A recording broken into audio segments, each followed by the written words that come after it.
نحمده ونصلي ونسلم على رسوله الكريم. پرون یو ملګري سوال کړو د روزې په حالت چې الټي راتلل. یو کس ته روزه یې وه او الټي ورته ورغلله، نو آیا په دې الټي راتللو سره د روزه خراب سله، ماته سله، فاسده سله او که نه؟ روزې په حالت چې الټي راتلل شرعي څه حکم لري؟ مسله دا ده چې یو انسان روزه وي او د روزې په حالت چې روزې دوران چې دته الټي راځي، نو دې الټي راتللو سره نه روزه خرابېږي، نه روزه ماتېږي، نه روزه فاسدېږي. دا روزه په خپل جي باندې په خپل مقام باندې صحیح برقراره پاتې وي. الټي له وجې نه په روزې باندې هیڅ خرابېدلو اثر نه راځي. دا الټي که ډېره وي او که لږ وي، یعنې الټي کېدلو په وخت باندې که دا الټي مقدار دومره وي چې تا خوله د دې الټي نه ډکه وه او یا د دې نه کمه وه، یعنې خوله دې ډکه نه وه الټي نه،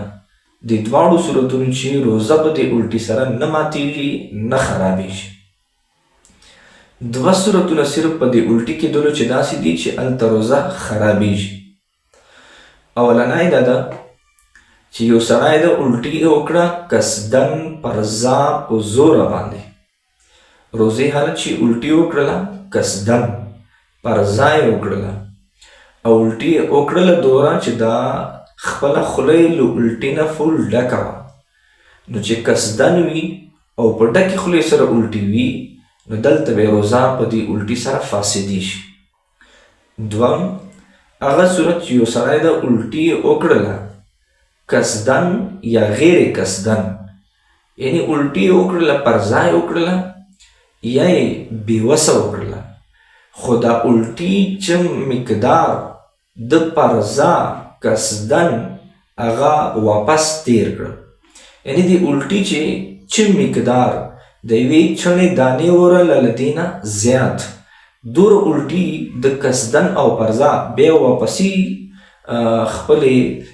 ګېډې طرف ته تیره کړله، نو په دغه صورت چې هم بیا روزه ماتېږي او روزه یې فاسدېږي. نو دا دوه صورتونو چې الټي راتللو سره روزه فاسدېږي او دې نه علاوه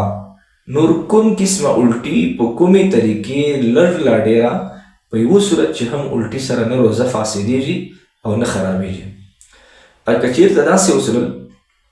چې یو مسلمان ورور ته الټي راغله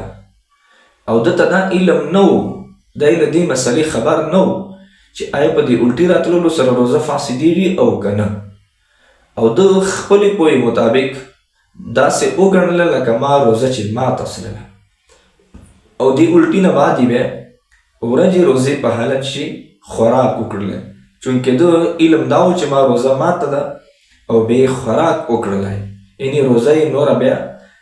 قصدن او اختیاري پسې ماته کړله، نو دغه انسان باندې به